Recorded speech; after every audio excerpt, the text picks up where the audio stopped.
If you're a busy clean energy professional like me working in sub-Saharan Africa, then you would know how difficult it is to get news about our industry. You're probably following all the blogs and LinkedIn pages just to get up-to-date news. Well, we have a solution for that now. We're launching a newsletter called Clean Energy Africa that will deliver news about the clean energy sector in sub-Saharan Africa directly to your inbox 2 times a month. If you would like to subscribe to get up-to-date news and stay on top of everything happening in the industry, then check out the link on the top of our show notes to sign up to our newsletter. Now to the episode.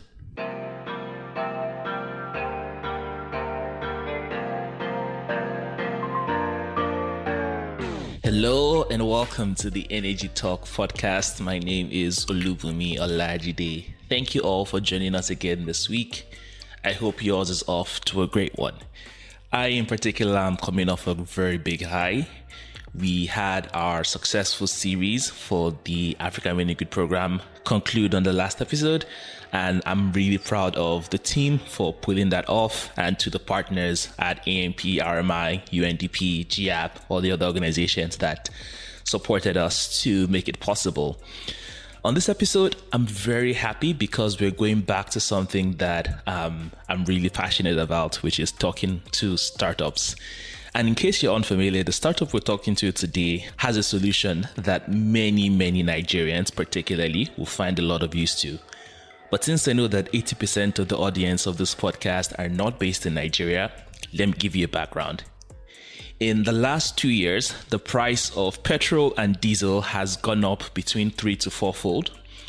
And in the same time, the cost of the tariff that we pay for electricity from the main grid has also begun to move up in stages. So there's band A all the way to I think C and above. I'm band B, and eventually I'll move up to band A, and that would result in another 4-fold increase in my tariff. Now, to paint you a picture of what my backup solution looks like in my home, I have power from the main grid, which I pay for, and we have a central backup generator that services my whole apartment building. And as you can imagine, the cost of diesel going up 4 times in the last 2 years, that has become a very significant cost, and we can only afford to run it about 4 to 6 hours a day. And that already is quite a substantial cost.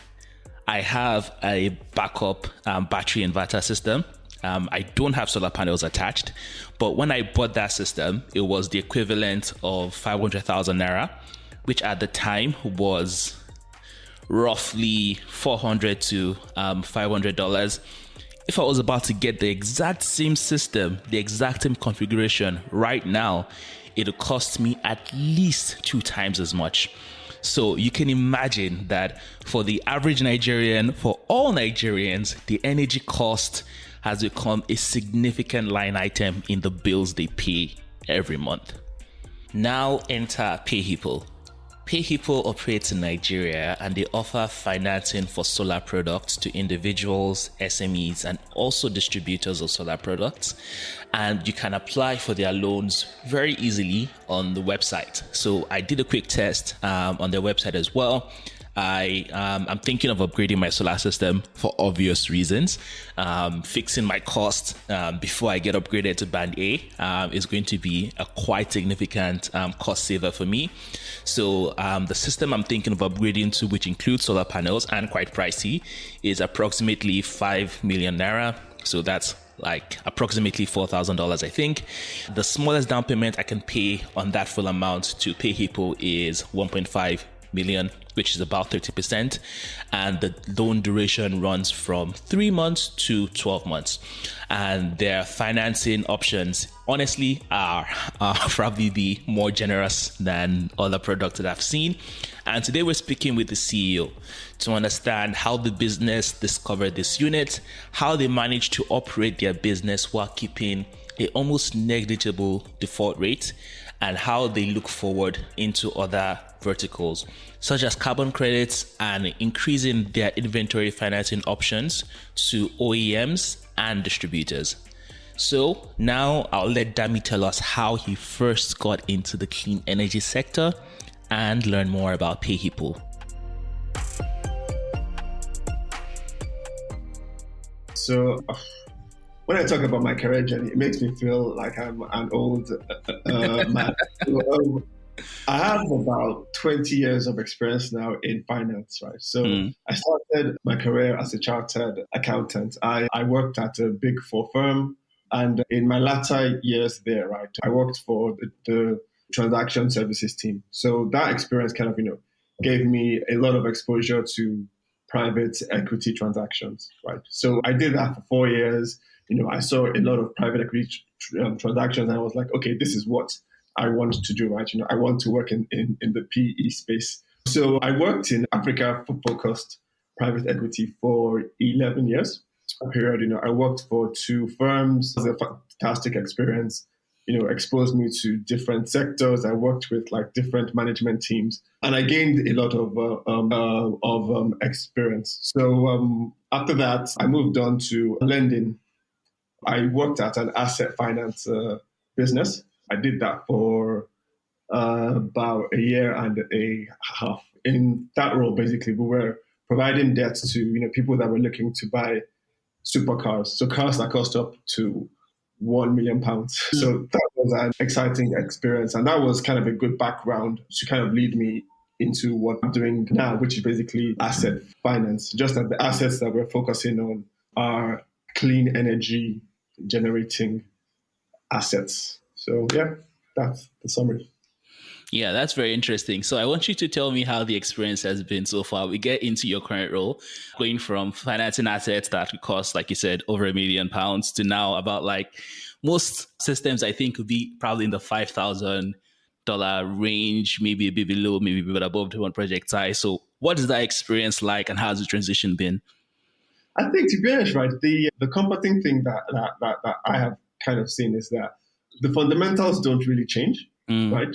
And I think that experience that I have had, that experience that I had during asset finance has basically kind of set me up perfectly from what I'm doing. The only main difference I would say is that, I mean, obviously, from a volume point of view, right, we're dealing with way more assets from a mm, volume perspective than we would finance. But from a value perspective, obviously, the supercar book was much bigger. But fundamentally, the way we were operating, the approaches that we would take, and all that are pretty similar to what we currently do at Payhippo.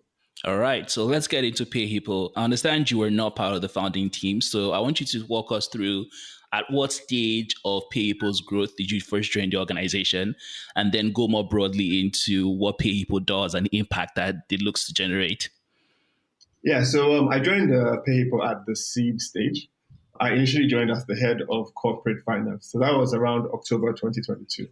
And that was the beginning of this roller coaster journey that kind of led me to where I am now. That was actually, Payhippo was my first startup experience, right? I hadn't worked at a startup before that.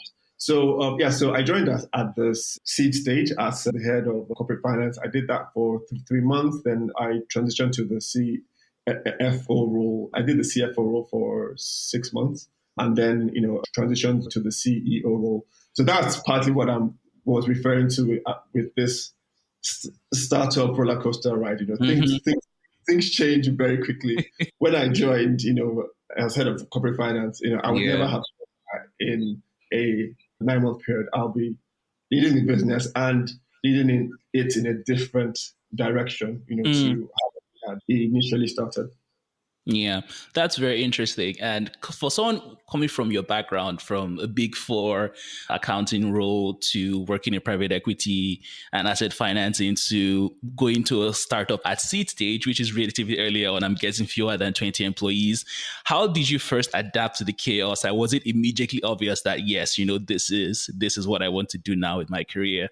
I mean, I keep making this joke that in my first 2 to 3 weeks at Payhippo, I constantly felt like the floor was just shaking. Like the floor was not stable, and that's just the startup life, right? Hmm. It just things are just moving at a fast pace. Decisions are happening, things are changing. Uncertainty. You need to get comfortable with uncertainty, which up Yeah. until that I Mm. hadn't really kind of like, I hadn't built that resilience in that state. But at the same time, though, I think that all the experience that I've had, has kind of gotten me ready for to, lead a startup, right? The chartered accounting experience that I had is very useful, right?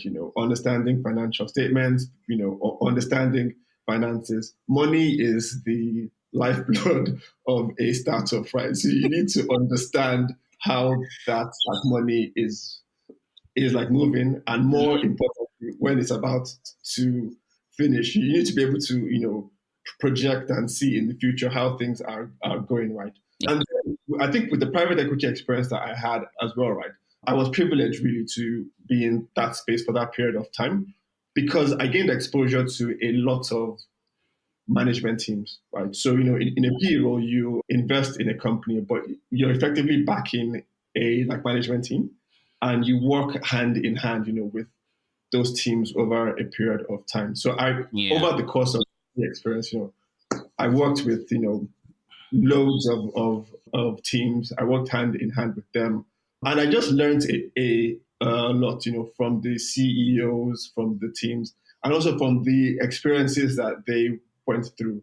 I can confidently say that there's no business experience, good or bad, that I have not, seen or I have not experienced, and that's Yeah. basically that's to the private equity experience that I had.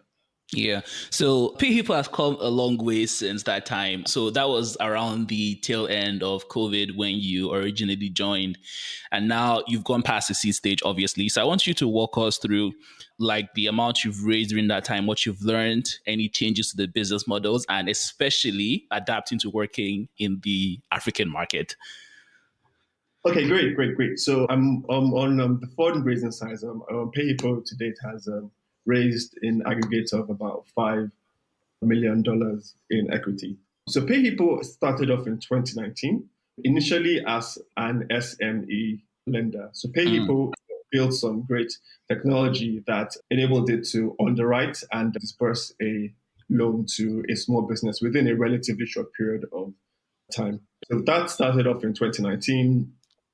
Payhippo was part of Y Combinator in 2021, and yeah, so up until 2023, up until like mid 2023, that was basically like the sole focus of the business. So, during that period, we disbursed about 38,000 loans to small businesses, and we engaged with, thousands of small businesses within Nigeria. A recurring theme with these businesses, right, was that the biggest headache that they faced with operating was around electricity, right? So electricity from a cost perspective, and also electricity from a reliability perspective, right? We're very much familiar with the electricity situation Mm. within Nigeria, right? The country Yeah. practically runs on diesel and petrol generators, which are expensive to run. They are also bad for the environment, right? Because of the CO2 emissions and also the noise pollution.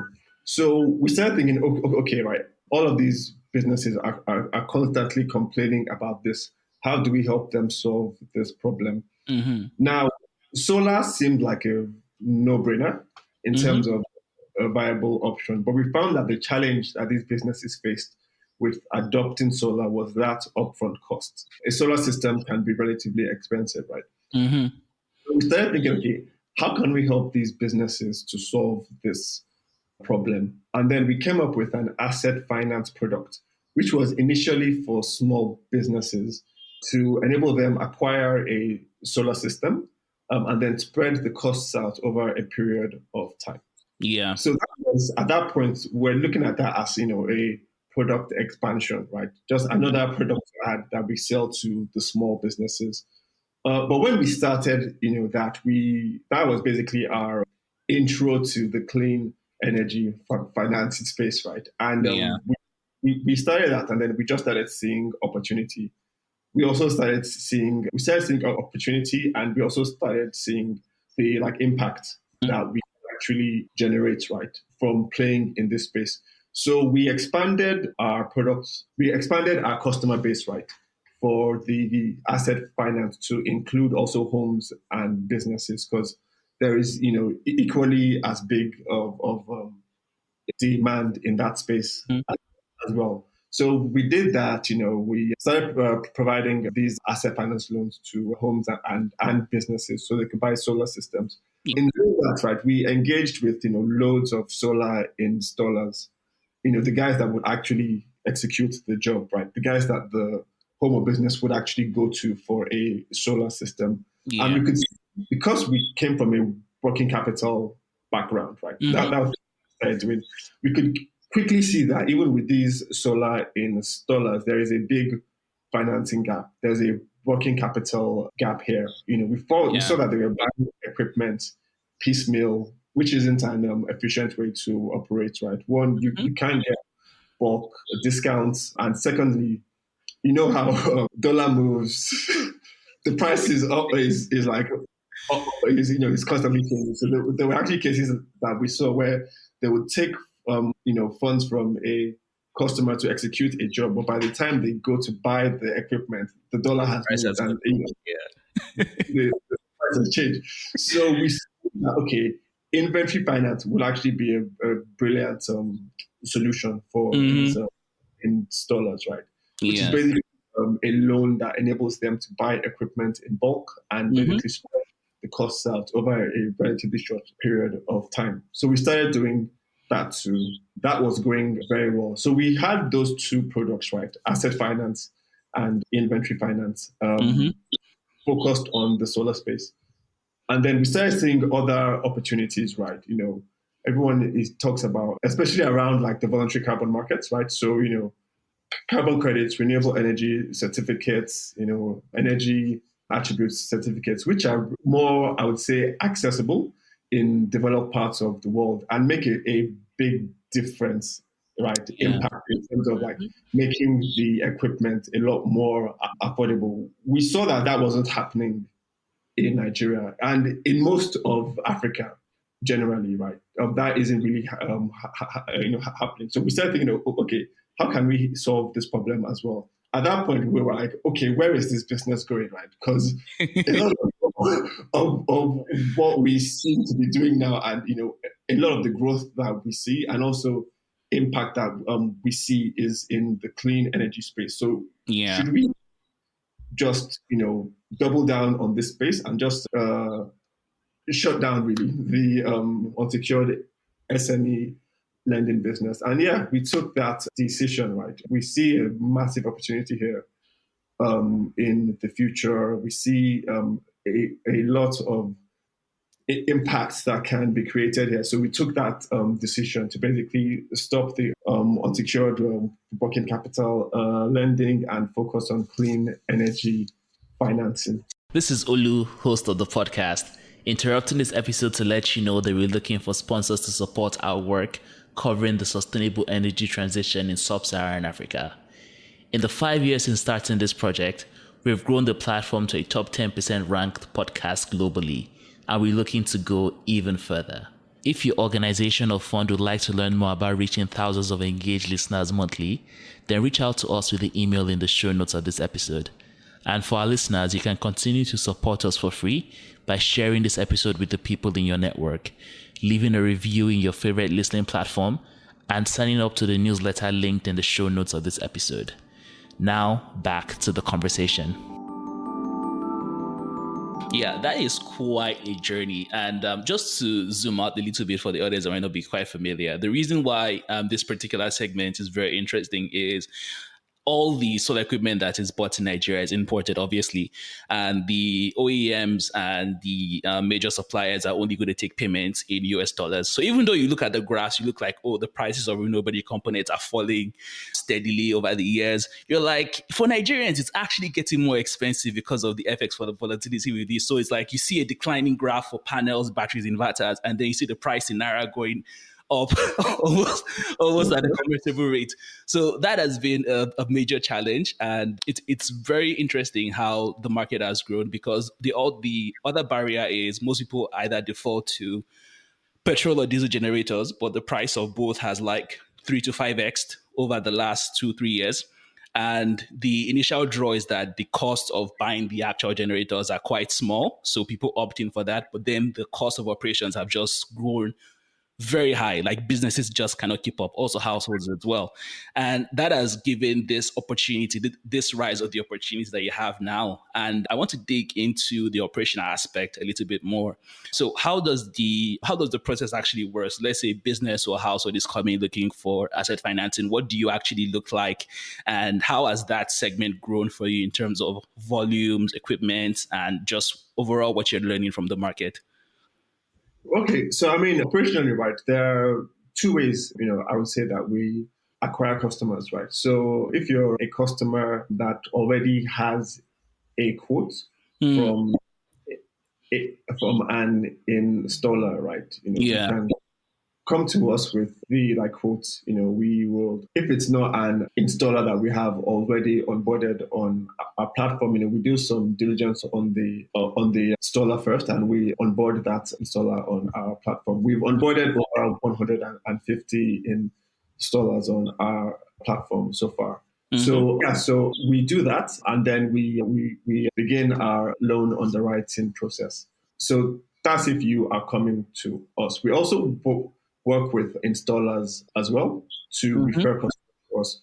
So as I said, we've like onboarded over 150 in installers on our platform. So if you go to an installer, you're trying to buy solar, but you can't afford it, that installer can refer you to pay Hippo as well. And then the third, scenario is if you don't have an installer, you don't have a quote, you're just reaching out to pay Hippo. As I said, like we've built a wide range of dollars.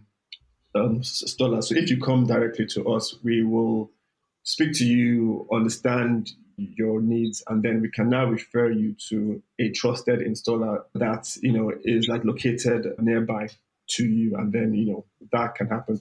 So once that phase is kind of passed, then we do our own internal on the writing, right? So as I said, like we've been lending for 5 years now. Over that period, we've built a credit engine, a credit on the writing engine that can come to a credit decision like super, super like quickly. So, if we have all of your documentation, everything that we require, we can come to a decision within a 24-hour period, right? Yeah. And then we disperse the funds to your solar installer. Yeah. Your equipment gets commissioned. Yeah, that is really interesting. And one thing that's also I would like you to clarify on is typically what kind of volume are you seeing, just to give the listeners kind of like scale, an idea of scale. So what kind of volume have you seen kind of like on a yearly basis and overall, if you could get into the actual time to repay that the typical customer usually takes, and if the volatility that we've seen overall in the Nigerian economy and with the FX rate changes as well, has that affected default rates, and where are you guys sitting on that front? Okay, yeah. So in terms of volume that we're seeing, I mean, what I can say is that we are definitely seeing increasing demand for solar systems. That is like confirmed now. Yeah. Basically, we started doing this in July last year, and Mm-hmm. every month we've seen increasing demand for solar systems. More and more people are actually switching from generators to solar systems, right? But that's, is kind of like a given. In terms of our tenures, I mean, currently we could go up to 12 months. We may increase that in the like near future, but currently it's up to 12 months. One thing Yeah. to point out is that even with our loans that are structured for a 12-month period, right?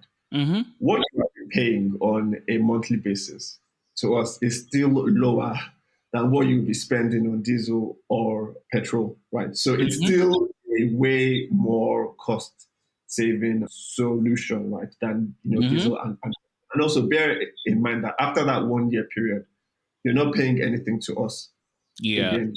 The system is yours, and you're not spending on diesel or petrol. So the cost savings, like it's really a no-brainer. Okay, so with regards to the economic situation, right? So what we're seeing, right, is that the economic situation is actually a driver that Hmm. is making people switch to solar systems. As I just mentioned, right, solar is actually now a cost saving mechanism. So in scenarios like we have now in the country where the cost of living is just skyrocketing, things are getting a lot more expensive, right? Homes and businesses are looking for ways to actually reduce their spend.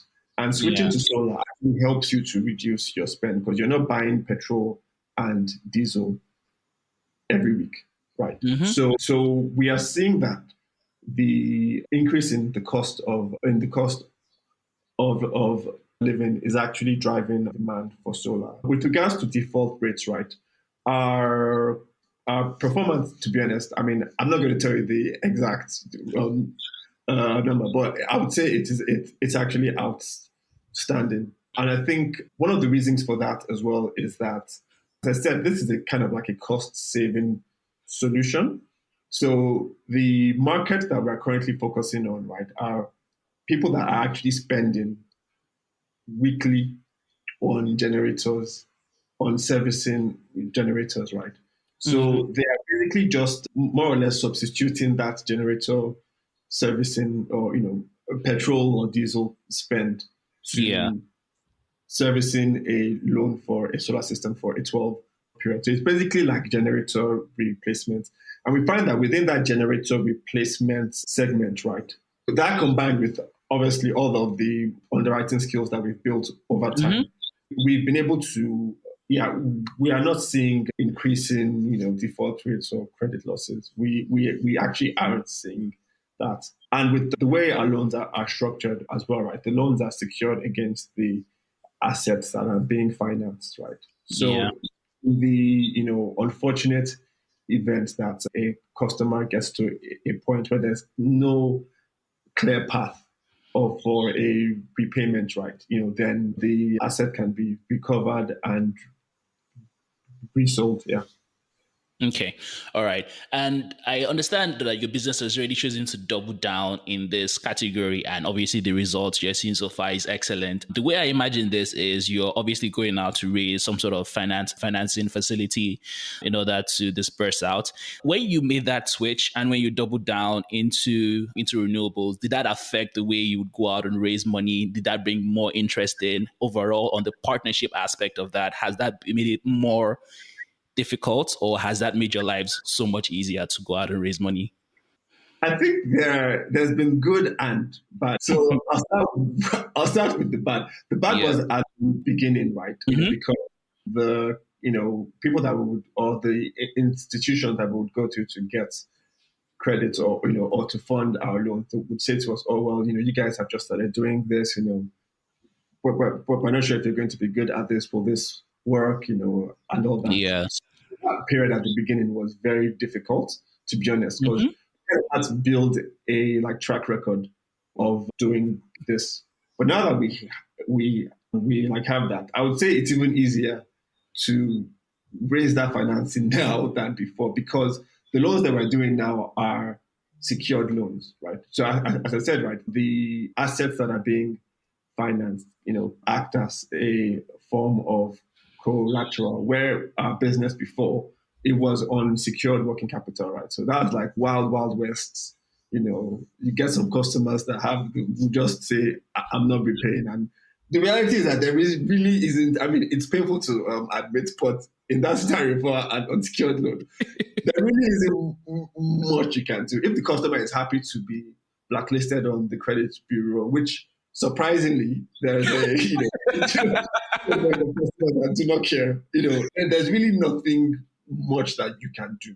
But Mm. with this space, at least there's like some fallback protection. So because of that, right, we find that our lending partners Hmm. are way more comfortable with this space. Yeah. Wow, that's actually a very interesting switch. And overall, how do you look at partnerships in the ecosystem? Because obviously, the work you're doing puts you in very close contact, like you said, with the distributors. and you're not directly connected with the OEMs, but I'm sure that you're probably seeing more volumes to go to certain brands other than others. So overall, kind of like looking at the ecosystem from a partnership lens, what are you learning and what have you leaned into in the last 2 years? Yeah, so I mean, 100%, right? I think with this ecosystem that we're building, partnerships are key, right?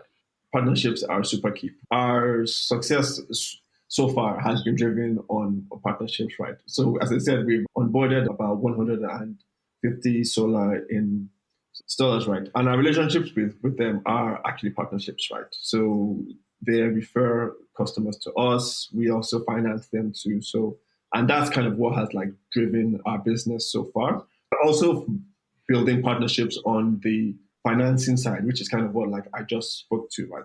For where we actually raise funds to finance these like loans. And we're seeing a lot more financiers looking at this space now and seeing that, okay, this is actually, there is actually something here, something big here. So we're seeing more and more partnerships being formed with the like financiers, OEMs, right? For us, that's kind of like a next phase for us, as well. We want to start building partnerships and relationships with them as well, so we can extend our financing, higher up that distribution chain of, at the moment we are focused primarily on the end user and the in installer, which is just before the end user. But you have distributors, you also have the OEMs.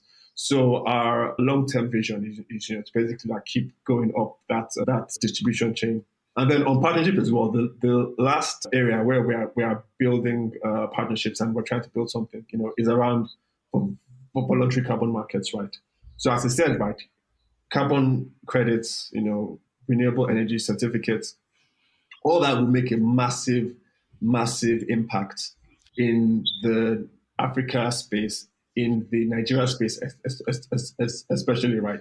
With regards to kind of bringing down that cost of the equipment to the end user. We don't have, the reality is that within the country anyway, we don't really have that skill set, in terms of, being able to get carbon credits or renewable energy certificates, issued to a clean energy asset. So for us to kind of build on that as well, it's going to be partnership driven. So we've already started building those partnerships with institutions, right, that are more experienced in this space, and leveraging on those partnerships, to make these carbon certificates more accessible within the continent. Yeah. So when it comes to RECs, renewable energy credits, or DRECs, renewable energy credits, it falls into a very gray category right now because it's a bit of a wild west. I think it's a kind of situation where you want the rules to be laid out clearly, but you don't want the rules laid out too clearly that it becomes overregulated. You want it to have like free market, but you also want the prices to be somehow fixed. It falls into that area where there's a lot of things that need to happen, but the regulation probably isn't the best way to get to those ends. And I've seen some interesting projects. Well, I should probably say this. I've seen some projects structured very creatively around kind of like using Rex and all of that. And it seems like an opportunity that would make a very significant difference, but it seems a bit further off. Are you more optimistic about it being implemented? And where do you fall into the it should be regulated or it needs to be a free market solution? 100%, we are optimistic of it being implemented. In fact, that's one of our, where we're actually championing that. So we're building. I can't go into too much detail now. Yeah, but we're actually building a platform that would make these carbon certificates more accessible to clean energy assets within Nigeria. With regards to regulation, and all that, right? Is it okay? So the market that we're playing in it's the voluntary market, right? Yeah. You want the market to flow, right? So, and the more regulation, the more red tape you have, the more that flow is disrupted. But I think what we need in the market is just transparency, and it's really a global issue, right? With the voluntary, this isn't something that is particular to Africa. So there have been, issues in the past. There have been scandals in the past and all that. But all of the challenges that we've seen, all of the issues that we've seen, mainly revolve around a lack of transparency. And we believe that technology can actually be used to solve that problem. You know, and you could use technology to make the verification process a lot more transparent, right? So when carbon credits or renewable energy certificates are being like issued, we can use technology to give a very, very, very high degree of comfort that this stuff is real and is and is genuine. Also on like the pricing side of things as well, like transparency too is key. There are quite a few middlemen at times, and the way transactions end up, the clean energy assets, which is who the whole process should actually be skewed towards, i.e. they should be getting like the bulk of the funds, ends up with at times very little, and that's because of a lack of transparency. Again, technology can be used to make the pricing and transaction element of it a lot more transparent. So we're big on using technology to basically revolutionize the voluntary carbon markets, and ultimately make these carbon certificates more accessible in Africa. Yeah, definitely something that I'll be following up on as well, and looking to see some exciting updates from Payhippo. And the way we usually like to end off our episodes is, that the space we're in right now is a very high impact space. Commercial interest aside, the reality is we're transitioning to a clean energy source, and overall we believe it's better for the planet. So with that in mind, and with the objectives you've laid out, how would you define failure in the work that Payhippo is doing? I mean, I would say that if in 10 years' time, right, you're driving around the like country, and you're still hearing generator noises, you're still seeing black smoke coming out from gensets, right? If that hasn't reduced by in about 10 years, right, I would say if that hasn't been reduced by about 90% from what we're seeing today, then I would classify that as a failure for the like industry on a whole. Yeah. Yeah, that's very well said. And is there anything else? Also, maybe you should tell the listeners how they can find Payhippo, or how they can connect and apply for some asset financing for themselves, whether to upgrade or to replace their gensets. Sure. So if you are a home, a business, a solar installer, a solar dealer, just go to www.payhippo.ng, and you can go on our page and apply for financing. Thank you all for listening to the episode. Since you make it to the end, you probably know the drill. I would really appreciate it if you can share this episode with a friend or colleague, and make sure you're following the podcast wherever you're listening. This episode, more than others, if it does really well, maybe I can go back to Dami and negotiate better interest rate on my upcoming solar upgrade. Partly joking, but I wouldn't complain. It's getting very expensive out there. So see you all on the next episode. And with that, I hope you all continue to have a great week. Bye for now. This episode was produced by Chigozie Uba and edited by Africa Business Radio.